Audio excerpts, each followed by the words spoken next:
Ассалаумағалейкум, құрметті сіз не дейсіз бағдарламасының көрермендері.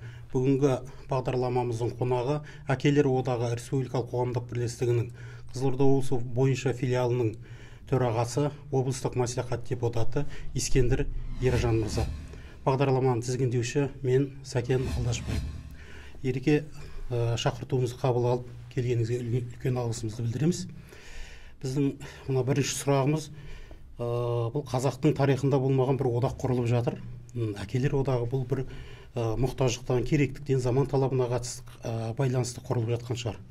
Жалпы осы одақтың мақсат мүддесі, атқаратын жұмысы, алда не күтеміз, қазір не жасап жатыр? Осы жағынан бір кеңірек тоқталып өтсеңіз. Ассалаумағалейкум, құрметті жерлестер. Мынау Әкелер одағы республикалық қоғамдық бірлестік. Бұның құрылғаны 2012 жылы. Бұндағы мақсат жастарға тәрбие беру. Қазір өздеріңіз білесіздер, қай мектепке барсаңыз да бұл ата-аналар жиналысына әкелер келмейді. Бұл дегеніміз енді біреудің жаңағы артынан сөз айтуға біз жоқпыз негізі. Әркім өзінің өмірдегі ұстанымы бар, бала тәрбиесіндегі ұстанымы бар. Бірақ сонда да осы мектеп аясында, мектеп ауласында осы әкелердің келіп, осы балалардың тәрбиесіне араласса, біздегі қазіргі қоғамдағы болып жатқан көптеген жаңағы келеңсіз оқиғалар болмас па еді деген секілді бір ой туады. Сол Қуаныш бауырымыз ашып, осында одан кейін басқа мектептер соған қызығушылық танытып, басқа мектептермен бірге жұмыс істеп, содан Астана қаласында бірлестік ашып, оны сол республикалық бірлестікке жеткізген осы Қуаныш Жұматаев бауырымыз. Қазір ол кісі дүниеде жоқ. Оның артында келіншегі сол жұмысты әрі қарай алып келе жатыр. Осы одақтың қазіргі төрағасы Мақсутбек Аймағамбет деген бауырымыз. Енді бұл Әкелер одағының басты мақсаты бұл қолдан келгенше осы әкелердің назарын бұрып, қоғамның назарын бұрып, осы бала тәрбиесіне деген белсенділікті күшейту. Бұл жерде енді мынадай бір сұрақ туындайды. Қуаныш бауырымыз шетелге барып келгеннен кейін осы бірлестікті мектеп жанынан ашуды қолға алып дедіңіз.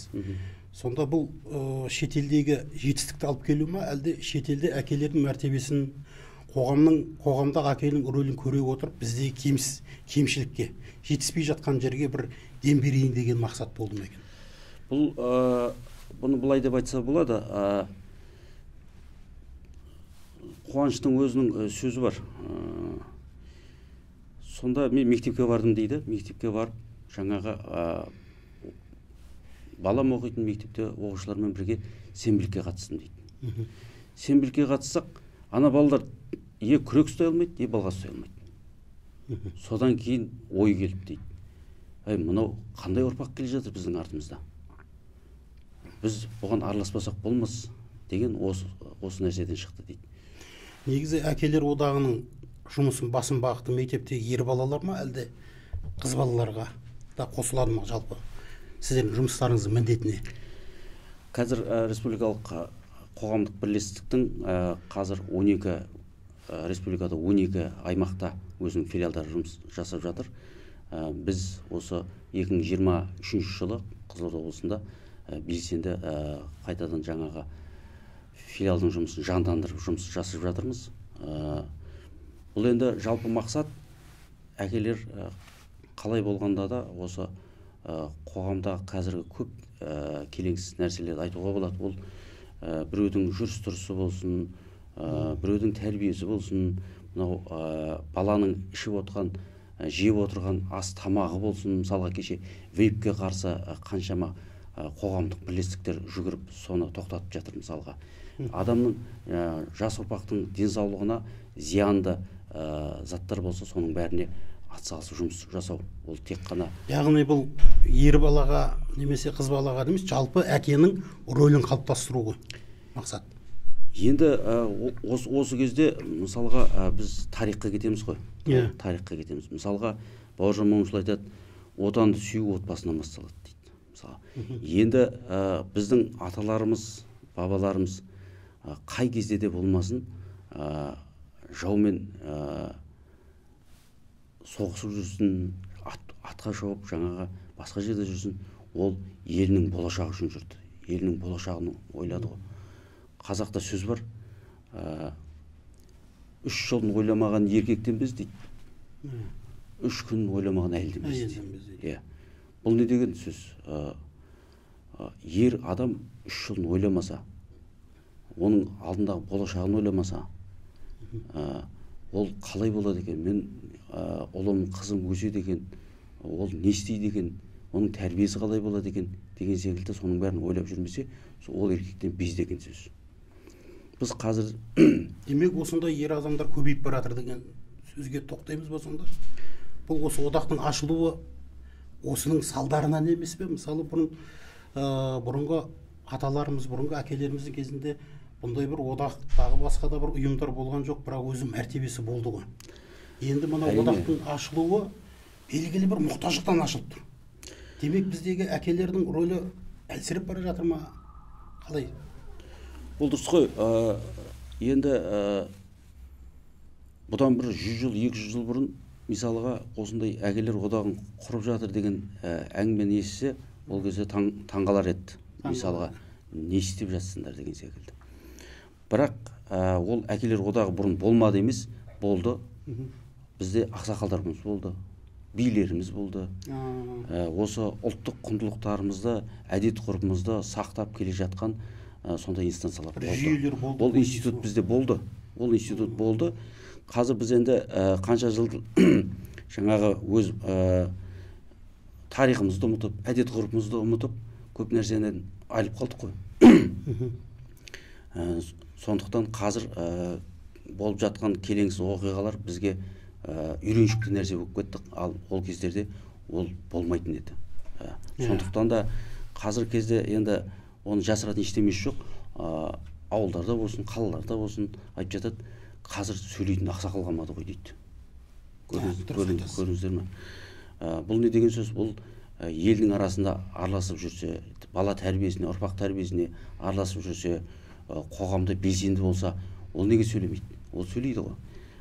Демек біз өзімізбен өзіміз жаңа қоғамдық мүдде деген нәрсені ұмытып, жеке бастың қамына кетіп қалдық. Кетіп қалған заман. Оған жаңағы түрткі болған нәрсе кешегі 90-шы жылдағы мынау одақтың, мемлекеттің ыдырауы, сол жаңағы әйтеуір көп нәрсені сол кездерде де біраз жоғалтып алдық қой. Дейсіздер ғой. Сол әдет ғұрпымыз, сосын неше түрлі ағымдар келіп жатыр қазір. Қайсысына бет бұратынымызды білмей қазір адасып жатқан нәрселеріміз бар. Сондықтан мынау барлық нәрсені жинап, осындай одақты құрып, соның ағын ақ, қарасын қара деп, осындай бірігіп жұмыс жасауымыз керек. Мынау әлеуметтік желідегі келіп жатқан неше түрлі жаңағы зиянды нәрселерді соларға тосқауыл қою деген, бұл бір адамның қолынан келмейді әрине. Бұл жаңа одақ болып жұмыс істеген кезде ғана. Демек, заманның талабы дейсіз ғой. Бұл әрине қазір заманның талабы, өйткені қазір біздің бір адамның қолынан келмейтін көптеген нәрселер, ағымдар, басқа нәрселер келіп жатыр ғой жан-жақтан. Соның бәріне тосқауыл беру үшін біз бірігіп жұмыс жасауымыз керек деп ойлаймын мен. Жақсы, енді бұл одақтың жайлап мектеп қабырғасынан бастап құрылып, өзінің көлемін республика деңгейіне дейін бүгінге дейін жеткізді ғой, 12 жыл өтті. Енді осы аралықта қандай да бір үлкен жұмыстар, істер тындырды ма? Нені біз алға тартып айта аламыз? Осы әкелер одағы осындай бір жобалар ұсынып еді, мынадай бір істер бітіріп еді деген сияқты нені айта аламыз? Енді бұл жерде жаңағы барлық нәрсе сол бір жаңағы неге келіп тіреледі, бұл қоғамдық белсенділік, бұл қоғамдағы болып жатқан көптеген жаңағы айтып жатырмыз ғой, келеңсіз нәрселер. Мысалға қазір жаңағы мүгедектер орталығы ашылып жатыр, оның қасында жаңағы әлсіз топтар, ерекше жандар сол жерге жинақтасып жатыр. Мысалға қазір енді әлеуметтік желіде қарап жатсаңыздар, неше түрлі сайттар бар, мысалға, мына кісіге көмектесу керек деп ақша жинап жатады. Ол ақша қай жерге жиналып, қайға кетіп жатқанын оны ешкім білмейді, мысалға да. Ол арнайы заңдастырылған, ашылған одақтар бар, бірлестіктер бар. Солармен де әкелер одағы жұмыс жасап жатыр, мысалға. Бізде әкелер одағының осы басқа филиалдарында одақтың төрағасы болып отқан, жаңағы сондай әлсіз жандарға көмектесетін орталықтармен тікелей байланысты жұмыс жасап отқан әкелеріміз бар, мысалға. Олардың да жұмысын атап өтуіміз керек. Олар сондай жаңағы реабилитационный орталықтар жаңағы ашып, сол әлсіз жандарға методикаларды қалай күресу керек екен, соның бәрін толықтай жазып, жеткізіп, жаңа қоғамға жеткізіп жатыр, мысалға. Тіл мәселесін көтеріп жатырмыз, бірақ сол тіл мәселесінде істелетін жұмыстар өте көп, мысалға. Ол үшін тек қана бір адам ғана жұмыс істеп қана қоймай, бір ғана студия ғана жұмыс істеп қоймай, оған біз қоғамға жұмыс жасауымыз керек, мысалға. Сол қазіргі кезде мынау интернеттің келуімен байланысты жаңағы біз тілден одан сайын айырылып бара жатқан секілдіміз. Сол жайында да түсінікті Ереке. Жалпы бұл әкелер одағы тек қана әкелердің мәртебесі немесе мектептегі оқушылардың тәртібі емес, жалпы қоғамдық мәселеге араласады. Енді қоғамдық мәселеге араласады, және бағана өзіңіз айтқандай, бүгінде жалғыздың шаңы шықпас, жаяудың жаңы шықпас, жалғыздың үні шықпас демекші. Жалғыз айтылғаннан болмайды, қоғамдық мәселені көтеру үшін бірлесуіміз керек дейсіз ғой. Өте жақсы, тамаша, алдағы уақытта үлкен нәтижелер күтеміз. Енді сіздерде былтыр, ұмытпасам, үлкен форум болды. Осы форум жөнінде айтсаңыз, және бір кітап шығарып жатсыздар сіздер осы Орта Азияға, Орта Азия әкелерінің мәртебесіне байланысты. Бірақ енді әр елдің әкесінің мәртебесі әртүрлі, ортақ кітап қалай болады? Осы жағынан түсіндіріп берсеңіз. Бұл жерде енді әкелер одағының форумы бұл жыл сайын өтеді десек болады. 2012 жылы ашылған болса, содан кейінгі республикалық деңгейге жетіп, сол республикалық деңгейдегі форумы өтіп жатыр. 2023 жылы, осы алдағы жылы 8-ші форумы өтті. Бұл жерде барлық филиалдардың өкілдері келді. 20-ға шақты спикер қатысты ішінде. Ода 3 министрліктен өкілдер қатысты. Және де бұған Орта Азиядан, көршілес мемлекеттерден өкілдер қатысыпты. Бұнда Өзбекстан, Тәжікстан, Түркменстан, Қырғызстан көршілес мемлекеттерден өкілдер қатысып, осы Қазақстандағы болып жатқан әкелер одағының форумын көріп, тамашалап, жоғары баға берді. Бұл әкелер одағын өз елдерімізде ашсақ деген сондай ой пікір білдіріп жатыр, мысалға. Енді форумның өтуі, бұл жерде 3 министрлік деп жатырмыз. Бұл жерде денсаулық сақтау министрлігі болды, бұл жерде білім оқу ағарту министрлігі болды, және де мәдениет ақпарат министрлігі. Бұның барлығы әкелер жұмысындағы бірге жұмыс жасайтын жаңағы инстанциялар деп айтамыз. Әкелер одағы тек қана біз өздері жүгіріп қана қоймай, осындай министрліктер бар, үкімет бар, көптеген қоғамдық бірлестіктер бар, белсенділер бар, солармен бірге тығыз байланыста жұмыс жасайды. Кітап бұл Орта Азия бойынша шығарылған кітап, жаңағы еркек бол деген, жаңағы орысшасы «Будь мужчиной» дейді. Бұл енді осы Орта Азиядағы ерлердің, бұл оның ішіндегі белсенді әкелердің тұрмыс тіршілігі туралы, олардың жасаған еңбектері туралы. Бізде енді әрине көп нәрсені қазір әйел адамдарға жүктеп қойып, қоғамда біз қай жағынан белсенді болып жатырмыз.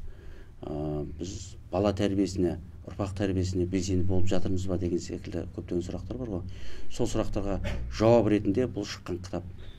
Осы бұл жердегі көптеген жаңағы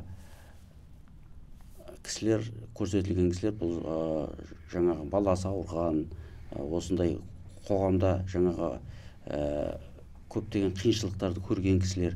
Сол қиыншылықты көріп тұрса да, сол қиыншылықтың бәрін жеңген батыр кісілеріміз деп айтсақ болады.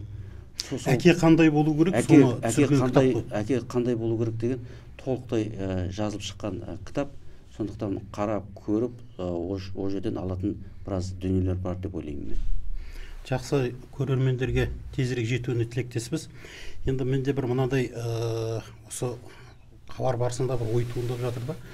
Біздің осылай одақты құруымыз болсын, немесе бұдан тысқарыдағыда бір мәселе әкелердің мәртебесін төмендегені.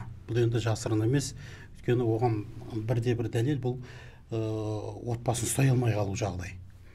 Енді ол отбасы анаға да қатысты, әкеге де қатысты дүние татулығын, бірлігін ұстап отыр. Осы біздің әкелерден мыс кетті ма? Бұған не кінәлі? Заман ба, әлде қоғам ба, немесе біз бағынып отырған заң ба? Бұл жаңағы айтып отқанымыз бір көзге көрінбегенмен, бұлай құлаққа естілгенде де бір жаңағы ешқандай мән бермегенмен, соны ары қарай ойланып қарайтын болсақ, осы сұрақтың бәріне біз жауап табамыз деп ойлаймыз. Өйткені бір әкенің тәрбиесін 100 мектепте бере алмайды дейді. Ол қазіргі кезде біздің жаңағы бала тәрбиесінен жаңағы байланысты үзіп алғанымыз. Бұл әкелердің бала тәрбиесінен алшақтап кеткен деген салдары осындай мәселелерге алып келіп отыр ғой. Қазір статистика қарап отырсақ, мынау 54%, әке бала тәрбиесінен араласқаннан гөрі бұл материалдық жағынан отбасына қамтамасыз ету керек деген сондай ой туындап отыр да. Енді мынау бала тәрбиесімен айналысқан кезде әйел адамдардың 44.5% бала тәрбиесімен жаңағы тығыз айналысатын болса, ерлерде бұл 25.6%. Бұл не деген сөз? Біз бала тәрбиесінен алшақтап бара жатырмыз. Ер адамдардың баламен байланысы, тәрбиесі. Біз ол қалай болып жатыр, қандай тәрбие алып жатыр, ертең ол қандай азаматша болып өседі, біз сол жағын көп ойланып жатқанымыз жоқ деп айтуға болады. Енді осы арада бір ой айта кетейінші. Кезіндегі аталарымыз ол жалпы ер адам жүздің адамы дейді. Кешегі тіпті кеңес үкіметінің кезінде де бір қоғамның әдемі уақыты еді. Онда да әкелеріміз таң азанменен кетеді, түннің ортасында келеді. Ол барлық үйде болып жатты. Баланың тәрбиесімен аналар айналысты. Сол кезде бұндай бір мәселе туындамаған еді ғой. Әкелер баламенен көп уақыт бөлмейді, бірге жүрмейді, баламен әңгімелеспейді деген мәселе жоқ еді ол кезде. Қазір осы психологтар болсын, тағы да басқа осындай сараптамалық орталықтар болсын, әкенің балаға көңіл бөлуі уақыты өте аз деген мәселені көтеріп жатыр. Осы қалай біздің тарихпен салыстырғанда бір сәйкес келмейтін сияқты. Ол әкенің сол үйге кіріп шығып жүргеннің өзі, ананың әкең келе жатыр, бұзықты өтсең әкең айтамын деп қорқытуының өзі жеткілікті емес пе еді? Әлде міндетті түрде баланың қасында 50% уақытында әке жүру керек па? Бұны былай деп түсінуге болады. Бұл отбасы болғаннан кейін әке болсын, ана болсын, екеуінің бала тәрбиесіндегі рөлі өте жоғары. Оны тәрбиені әке беру керек, не болмаса ана беру керек деген ешқандай ол қағидат жоқ. Бірақ біз мысалға қызды өсірген кезде жат жұрттықта өсіреміз ғой. Мысалы, сен жат жұрттықсың, ертең ана өз жұртыңа барған кезде жаңағы ас дайындай білуің керек, төсек жинай білуің керек, жаңағы барлық жұмыстарды жасай білуің керек деп біз тәрбиелеп шығарамыз, мысалға да. Енді қарап отырсаңыз, сіз айтып отырсыз ғой, ер адам түздің адамы, ол жаңағы айлап кетіп қалады. Жаңағы батырлар жырын оқыған кезде қарап отырсаңыз, 6 ай азығын дайындап кетіпті, 2 жыл жаңағы нелерін отын дайындап кетіпті деген секілді, мысалға сондай жорықтарға кетіп қалатын кездер болады. Осының өзінде менің жаңа айтып отқаным не? Бұнда қыз баласына біз көп мән беруіміз керек. Қыз баласының тәрбиесіне көп мән беруіміз керек.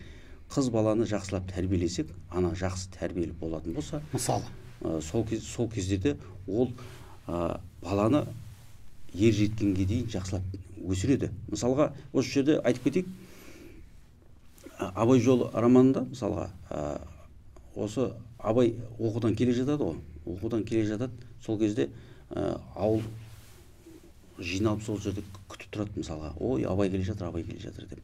Сол кезде Абай көңілі бұрып, Ұлжан анасы тұрған жаққа қарай бұрылып кетіп бара жатады.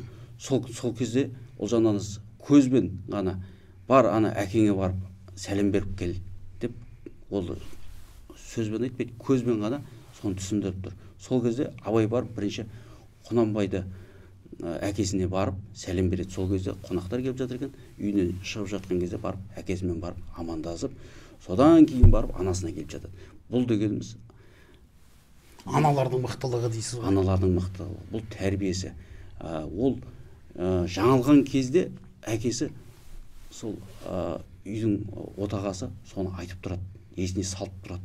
Сол кездерде бұл менің ойым емес, бұл ата дәстүрден келе жатқан тәрбие. Тәрбие. Иә. Бұл біз жаңа айтып отырмыз ғой, неше жылдар жаңағы кеңес өкіметі кезінде, одан кейінгі мынау 90-шы жылдарда көп нәрсені біз ұмытып кеттік, тастап кеттік, жаңағы көңіл бөлмей қойдық. Біз соған қайтадан келуіміз керек. Біз соны қайтадан жақсы жерлерін қайтадан соны өз ойымызға алып біз тәрбиеленуіміз керек қайтадан. Сондықтан бұл жерде тек қана бала тәрбиесі деген емес, біз өзімізді тәрбиелеуіміз керек. Демек жаңағы қыз балаға тәрбие беруіміз керек деп отырғаныңыз, ертең біздің қызымыз біреудің жары болады. Сол кезде бұл отбасын, отағасын жақсы құрметтеп отырса, балалары да жақсы қалыптасады дейсіз ғой. Жақсы, енді бізде мынандай бір мәселе бар. Бұл енді әке көрген оқ жанар дейді. Қыз бала да әкеге қарап өседі, ұл бала да әкеге қарап, анаға да қарап өседі. Енді әкесі жоқ отбасылар бар, өкінішке орай. Енді осы сол толық емес отбасынан шыққан балаларға әкенің тәрбиесінің жеткіліксіздігі бар ма бүгін қоғамда? Бұл үшін не істеуге болады? Ол ананың тәрбиесі, әкенің тәрбиесі ол болу керек. Ол қандай деңгейде болады? Қазірде көптеген ойлар бар. Иә, ол отбасына әкенің қажеті жоқ. Ол тәрбиені мен өзім-ақ берем, ол қаржыны мен өзім-ақ табам деген секілді түрлі ой пікірлер бар, әрине. Бұл дұрыс емес пікір деп ойлаймыз, өйткені егер де оның барлығы болатын болса, біздің ата-бабаларымыз осы жолды таңдамаған болар еді. Осы бізге келіп жеткен дүниелер келіп жетпеген болар еді, мысалға. Сондықтан ер адамды құрметтеу, оның орнын төрден орналастыру, көңіл бөлу, бірінші жаңағы қоғамдағы ер адамның рөлін көтеру деген бұл үлкен мәселе. Ол әрине үйінде енді әкесі болған жақсы, әкесі болса оның мәртебесін көріп, ол әке деген мәртебені ұстап жүрудің өзі бір үлкен өнер. Қазіргі кезде көптеген жаңағы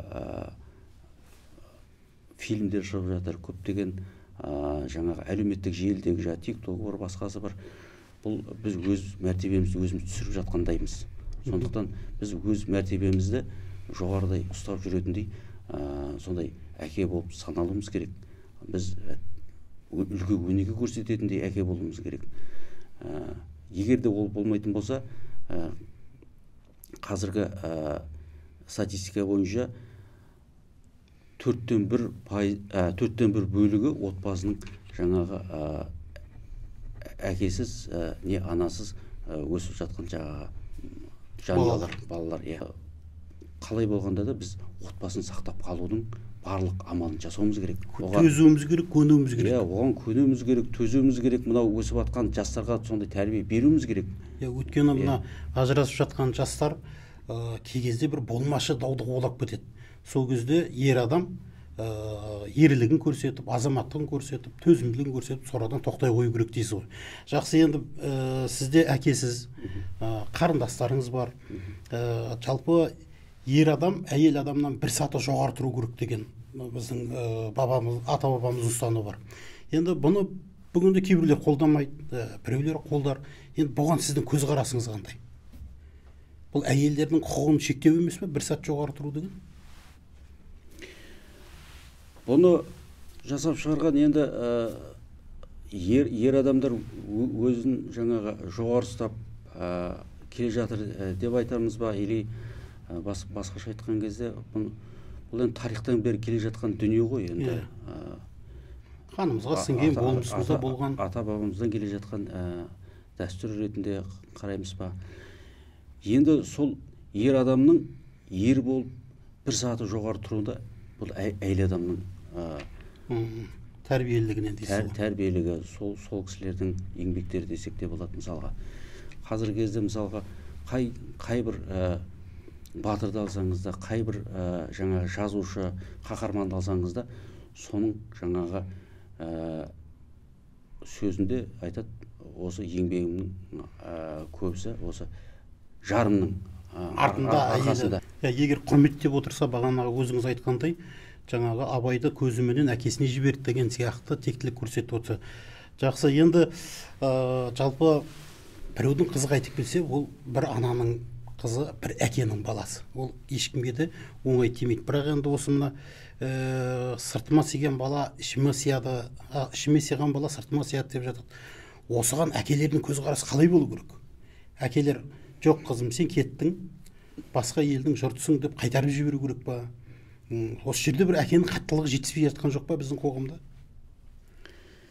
Бұл жерде әкенің қаттылығы жетсе жетіспейді деп біз айта алмаймыз. Қазір айтып отырмын ғой, бұл тақырыптар өте қиындау тақырыптар. Бұған ақырын ғана келіп ойланып кіріспесе, өйткені бұл жерде әр адамның құқығы тұр. Қыз баланың да құқығы тұр. Қыз баланың да құқығы тұр. Әр азаматшаның құқығы бар. Сондықтан да әрине 50 жылда ел жаңа дейді. Біздің ата-баба дәстүрлеріміз сақтап қалу керек. Бірақ соның өзінде де соны қазіргі заманға үйлестіре білуіміз керек деп ойлаймын. Сондықтан қай жақ болсын, ол жақтың ата-анасы болсын, қыз жақтың ата-анасы болсын, тәрбиені дұрыс беру керек. Сосын сол отбасын сақтап қалу үшін де жаңағы барынша тырысу керек. Ол әрине екі адамның бірге жүріп кетуі, ой ұштастыруы өте қиын нәрсе. Мына заманда. Мына заманда жаңағы екі адамның бір тілде сөйлеуі, бір арнада жүруі, тоғысу. Қазақта жақсы айтқанға екі қошқардың басы бір қазанға сыймайды деп. Сол секілді, сол екі қошқардың басын бір қазанға сыйдыру үшін барлық амал жасау керек деп ойлаймын. Жақсы, енді отбасының шайқалуы бұл екеуіне де қатысты. Келінге де қатысты, балаға да қатысты. Бүгінде келіндерді тәрбиелеуге бағытталған түрлі шаралар өтіп жатыр. Мектеп қабырғасынан болсын, басқа да іс шараларда болсын, келіндер дайындау жұмыстары жүріп жатыр. Енді біз осы үйленіп жатқан жас жігіттер, інілеріміз, балаларымыз осыны әке болып қалыптасуына, жұбай болып семьяны ұстай білуіне қатысты бір шаралар бар ма?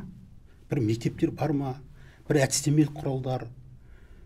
Яғни жас бала үйленді, 5-6 жылдан кейін ыдыс-аяғы сылдарған кезде ол неге сүйен алады? Бір жаңағы әдістемелік құралдар болса, бағанағы өзіңіз айтқандай жаңағы әкелер қандай болды деген кітап сияқты бір дүниелер бар ма? Жалпы атқарылып жатқан шаралар деген секілді. Әрине, енді ол жұмыс жасалмай жатқан жоқ емес, жұмыс жасалып жатыр. Кітаптар да шығып жатыр, әдістемелік нұсқамалар да шығып жатыр. Қазір өздеріңіз білесіздер, республикамызда барлық өңірлерде мынау анаға тағзым орталықтар ашылып жатыр. Өздеріңіз білесіздер, біздің еліміз өңірде де анаға тағзым орталығы ашылды. Сол жерде қыз балдармен жұмыс жасайтын түрлі әдістемелік бөлмелер бар. Мысалға шеберханалар бар. Мысалға сол жерде үлкен әжелеріміз, аналарымыз келіп қыз балдармен жұмыс жасап жатыр. Мысалы, біздің мына әкелер одағының жұмысы негізгі мақсаты осы әкелерді осындай қоғамдық белсенділікке шақыру, осындай руханият орталықтарында ұл балдармен жұмыс жасау, қыз балдармен жұмыс жасау деген секілді осындай аналар қыз балдармен жұмыс жасаса, әкелеріміз ұл балдармен осындай жұмыс жасау керек деп ойлаймыз. Енді жаңа айтып жатсыз ғой, енді отбасы ажырасу деген бұл өте өзекті мәселе қазіргі кездерде. Бұдан бір 50 жыл бұрын ешкім бұл туралы ойламайтын болса, қазіргі кезде бұл қорқынышты бір неге келе жатыр, өзінің шыңына келе жатқан секілді. Енді қарап отырсақ, мынау Алтынбек Қоразбаев кезінде Қара шал деген өлең шығарды ғой, өздеріңіз білесіздер.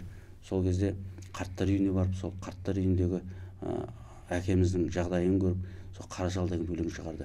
Енді сол қазіргі осы ұстаным сақталып қалып, отбасы ажырасу көбейіп жатса, мысалға мынау тәрбие бұзылып жатса, сол қарттар үйінің көбейіп кетпесіне кім кепіл? Сондықтан біз жұмысты үдете түсуіміз керек. Біз мынау қоғамдық жұмыста ұлттың тәрбиесіне, жастарға тәрбие беру жөнінде, отбасын сақтап қалу жөнінде көптеген жұмыстар жасауымыз керек деп ойлаймыз. Ертеңгі асыңды бүгін дайында дейді ғой, сол секілді мынау ертеңгі күнімізді біз бүгін ойламасақ, ертеңгі күні біз сондай шарасы болып қалатындай күйге келіп қалуымыз мүмкін деген секілді. Жастар қазір білімге қатты көңіл бөліп жатыр ғой, мысалға. Азаннан кешке дейін тұрмай оқуға тұр, бірақ оларда мынау физикалық қозғалыс жоқ. Ол тек жастарда ғана емес, үлкен кісілерде де сондай. Бұрынғыдай жаяу жүру деген жоқ, қазір көлікке мініп жүру, сондықтан да мынау денсаулыққа өте зиян болып жатыр. Осы жақында әлеуметтік желіде сондай дабыл қағып жатыр. Баланы қайта-қайта оқытып атсын, 20 жасар бала келіп тұр алдыма, дәрігер айтады, сонда денсаулығы ешқандай жарамайды. Мысалға, оны органдары жаңағыдай жұмыс істеу керек, физикалық қозғалысты көбейтуіміз керек. Сондықтан мынау әкелер болып, мынау жастардың арасында спорттық ойындарды көбейтуіміз керек. Мысалға, неге жасамасқа, сенбіліктерді неге жасамасқа деген секілді. Мәселе көтеріліп қалады ғой, мектепте оқушыларды бір қоғамдық жұмысқа тартып жатса, мысалы есігін алды спортты немесе шөбін жұлдырды, сондай кезде бір белсенділер видеоға түсіріп алып, оны әлем желіге салып, оған ілесіп, неге мектептің жаңағы тазалықшы неге жұмыс жасамайды, неге балалар жұмысқа жегеді деген осылай түрлі пікірлер қалыптасады, әлі де бар. Енді осыған әкелер одағы не деп айта алады? Сіздер жалпы не дер едіңіздер? Біз енді көп жерлерде әкелермен кездесіп, осындай сұхбаттарда, осындай пікірталас әңгімелерді көп жүргізіп деген ойдамыз. Әрине сол сенбілікке баланың өзі емес, соның әкесімен бірге келсе, ол тек қана сол мектептің ауласында емес, мектептің қабырғасында ғана емес, мынау қоғамдық орындарда келіп көмектесіп, қоғамдық жұмыстармен айналысып жатса, бұл шетелдің барлығында бар нәрсе, волонтерство дейді, белсенділік. Сондықтан қоғам жұмысына көптеу араласуымыз керек. Бұл қазіргі таңдағы әлемдік талап. Сондықтан бұл әлемде бар мәселе ғой, негізі. Бұл әлемде бар, ол көп жерлерде бар. Мысалға, қазір көріп жатырмыз, көп балалар шетелге оқуға түсу үшін осы волонтерствомен айналыспаған үшін шетелдік гранттарды ала алмай жатыр. Өйткені шетелде сол нәрсені көп қолдап жатыр. Жақсы, енді мына нәрсеге бір назар аударсақ, мектеп оқушыларының діни ғибадатханаларға баруы, олардың сабағына үлгеруін немесе тағы басқа жағдайларына әсер етеді деп жатады. Енді әрбір баланың әкесі бар. Ол әкелер біздің одақтың мүшелері, сіздердің одақтарыңыздың. Енді осыған қатысты баланың діни ғибадатханаға баруы, діни амал әрекеттерді, ораза ұстау, тағы намаз оқу деген сияқты осы мәселелерге қатысты бір мәселе көтердіңіздер ме? Бұның оң жағы қалай, теріс жағы қалай деген мәселеде? Бұл енді республика бойынша әкелер одағы діни басқарулармен бірге жұмыс жасайды. Ол жөнінде бірге жасаған іс-шаралары бар. Ал енді әр отбасындағы айтып отырмыз, жаңа жеке адам құқығы, ол баласын мешітке жібере ма, діни ғибадатханаға жібереді ма, егер өзінің рұқсаты болатын болса, білім алсын деген секілді, қай жерде білім алсын деген, енді әркімнің өзінің құқығы бар ғой, біз барып ешкімге шектеу қоя алмаймыз. Сен балаңды діни ғибадатханаға жібер, немесе жіберме деген секілді. Сабақ уақытында, иә, жұма намазға кетіп қалу деген мәселелер бар. Енді ол сабақ бірінші орында тұрған нәрсе ғой. Ол қазір кезде ол заман талабы болғаннан кейін бірінші кезекте сабақ тұрады. Жұма намаздан да бұрын сабағы, мектеп талабы. Білім ол өзінің программасы бар, бағдарламасы бар. Бізде бұрын айтатын, бір сабаққа қатыспасаң, сен көп нәрседен құр қаласың деп. Сол секілді жаңағы бір сабаққа қатыспасаңыз, сіз көп нәрседен құр қалып қаласыз. Қазір зырылдап атқан уақыт, үлгермейсіз. Бір жаңалықтың артынан бір жаңалық шығып жатыр. Секундына пәленбай жаңалықтар шығып жатыр. Біз ненің шығып, ненің шықпай жатқанын қазір көріп тануға уақыт таппай жатамыз. Сондықтан қазіргі заман талабы өте басқа. Сондықтан біз соған ілесіп жүре алатындай жастар, ұрпақ тәрбиелеуіміз керек деп ойлаймын. Енді мынадай мәселе бар. Әкені құрметтеу баланың міндеті. Дегенмен осы бір діни ұстанымға еліктеп, жатағымдардың ізіне еріп, әкесіне сен намаз оқып жатың, сіздің амал әрекетіңіз бидғат, немесе анасының сен намаз оқымайсың, жасаған тамағың харам деген сияқты мәселелерді айтатын жастар бар. Осыған сіздің көзқарасыңыз, пікіріңіз, әке ретінде айтар ақылыңыз не айтар едіңіз осыған байланысты? Мен енді бұл діни жөнінде, діни ағым жөнінде айтатындай ондай білмем жоқ. Сондықтан да жаңағы мынау дұрыс, мынау бұрыс деп жатпаймын, бірақ көп кісілерден сұрап білгенімізде, ол кісілердің айтқаны көп ғалым кісілер, осы дін жөнінде ел басқарған кісілер, соның барлығын айтатыны, бұл әке деген бұл ең биік шың, ең биік шың. Ал сіз ең биік шыңды алып жерге тастай алмайсыз. Онымен теңесе алмайсыз, қанша білімді болсаң да. Онымен сіз теңесе алмайсыз. Сіздің біліміңіз қанша жерден биік болғанмен, сіз одан асып кете алмайсыз. Мысалға, Құнанбайдың Абайдан сұрағаны бар ғой. Жаңағы кім биік, кім жаңағы осы өмірде көп биікке жетті деген кезде сонда айтады ғой, сіз биікке жеттіңіз дейді. Абай айтып жатыр. Абай Құнанбайға айтады. Сіз биіксіз, сіз ғұламасыз, сіз артықсыз деген кезде Құнанбай өзінен сұрайды, қалай сен Абай болдың, сен елге танымал болдың, сенің мынау білімің деген ұшан теңіз, менде ондай білім жоқ деген кезде жаңа Құнанбайдың өзінің жауабы, ол Абайдай ғұламаны тәрбиелеп шығарды. Ол Құнанбайдың тәрбиесі болмаса, ол Абай болар ма еді деп, Абайдың өзі соны мойындап кеткен. Сондықтан әке қандай болсын, ол мейлі жаңағы өмірде адасқан болсын, өмірде құлап жатқан болсын, ол оның әкесі. Сондықтан да оған артық әңгіме айтуға хақысы жоқ. Оған артық айтуға оның ешқандай хақысы жоқ.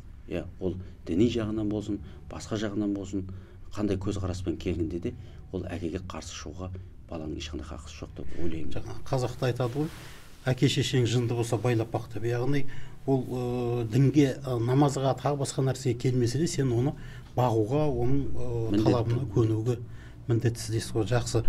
Енді мынау әкелердің жасырын емес қой, бір мәртебесінің мысының сәл осалдап қалғаны. Бұрын аналарымыз кішкентай балаға әкең келе жатыр деп қорқытатын болса, қазір әкелеріміз балаға ана шешең келе жатыр деп қорқытатын жағдайға жетіп қалдық.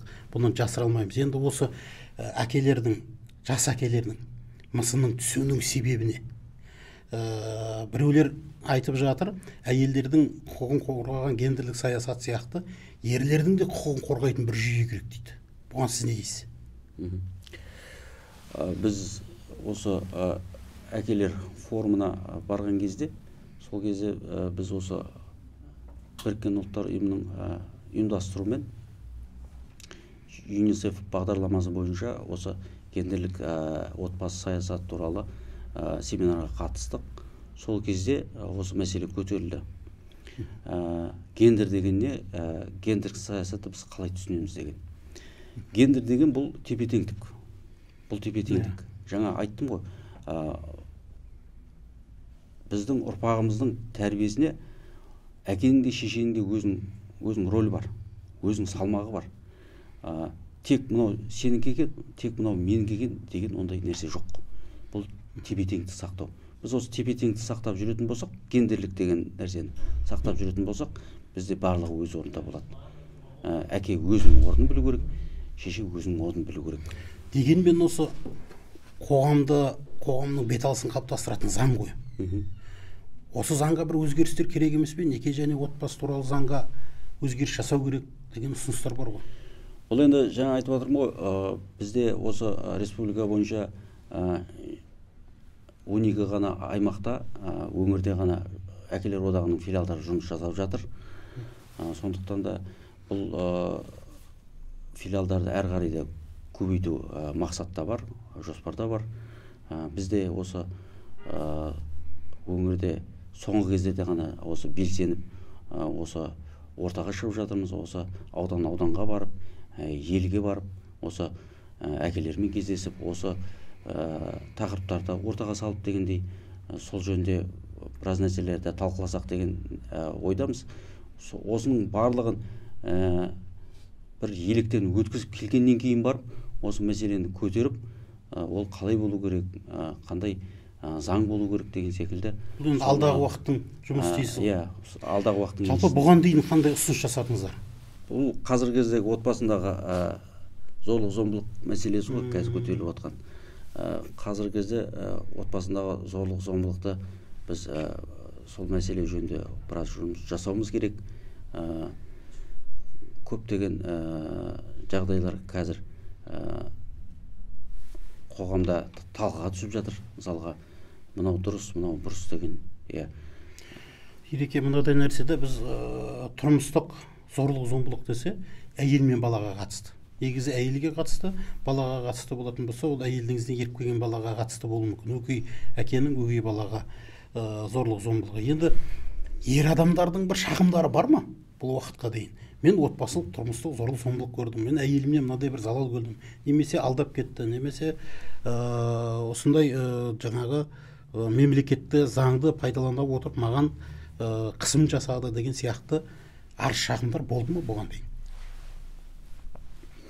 Енді бұл жөнінде статистиканы қарап көру керек. Тұрмыстық зорлық-зомбылық деген бұл тек қана физикалық түрден келетін жаңағы зорлық-зомбылық жатпайды. Бұл жерде сөзбен, жаңағы моральдық тұрғыда зорлық-зомбылықтың барлығы осы тұрмыстық зорлық-зомбылыққа кіреді деп ойлаймын. Сондықтан бұл жөнінде де қоғаммен жұмыс жасауымыз керек. Бұның шешімі тек осы қоғаммен тығыз жұмыс жасаған кезде ғана, тәрбиені ортаға салған кезде ғана шешілетін мәселелер ғой. Енді өзі тұрмыстық зорлық-зомбылықтың өзі төртке бөлінеді, жаңа өзіңіз айтқандай.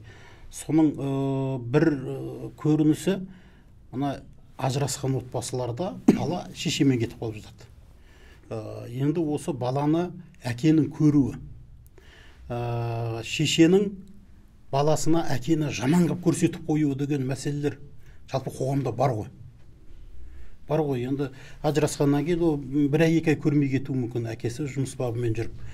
Сонан кейін бір көрген кезде баласы, сіз жаман адамсыз, мен сенімен бармаймын, сен менен жүрмеймін деген сияқты. Бұл да бір зорлық-зомбылықтың сипатына жатпай ма? Осыған қатысты бір жұмыстар бар ма негізі? Бұған өзіңіздің пікіріңіз, жеке пікіріңіз. Бұл енді жеке пікір болған кезде не нәрсе болмасын, бұл мынау отбасындағы тәрбиеге келіп тіреледі ғой. Біз отбасындағы тәрбиені дұрыс жүргізбесек, мынау мектептерде қазір тәрбие сағаттары жүріп жатыр. Бұл тәрбие сағатына біз ата-аналарды шақырып жатырмыз. Аналар келіп өткізіп жатады тәрбие сағаттарды, әкелер келіп тәрбие сағаттарын өткізіп жатады мысалға.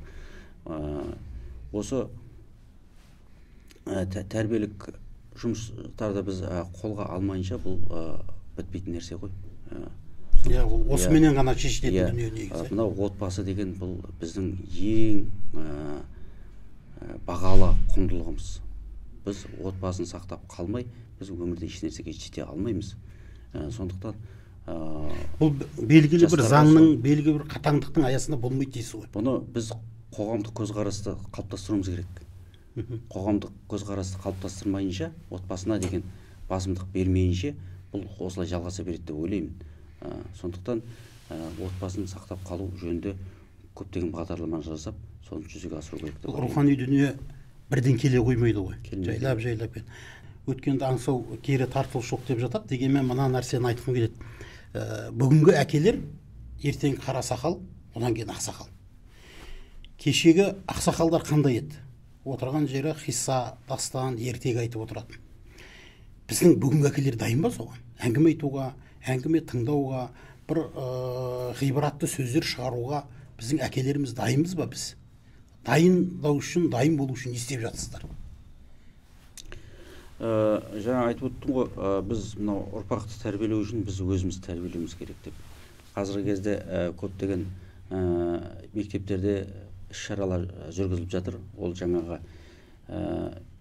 оқушылармен бірге тәрбие сағаттарын өткізу, оқушылармен бірге жаңа кітап оқу жарыстарын ұйымдастыру. Енді кітап оқыған адам ол өте бай адам ғой. Оның ар жағында әңгіме тұрады ғой. Ар жағында жаңағы көп нәрсені біледі, көп нәрсені оқыған.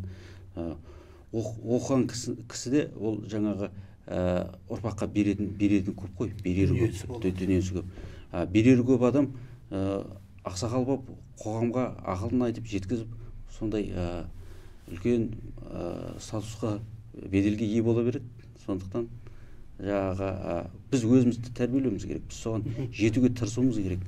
Сол ақсақалдарымыздың айтқан, билеріміздің, қазыларымыздың айтқан қаншама құнды дүниелерін біз қайтадан алып келуіміз керек, соны ұрпаққа жеткізуіміз керек. Ереке, мына қоғам үшін, ел үшін, болашақ үшін көптеген ақпараттарыңызды, жасап жатқан жұмыстарыңызды келіп бөліскеніңізге, ой пікір білдіргеніңізге көп рахмет.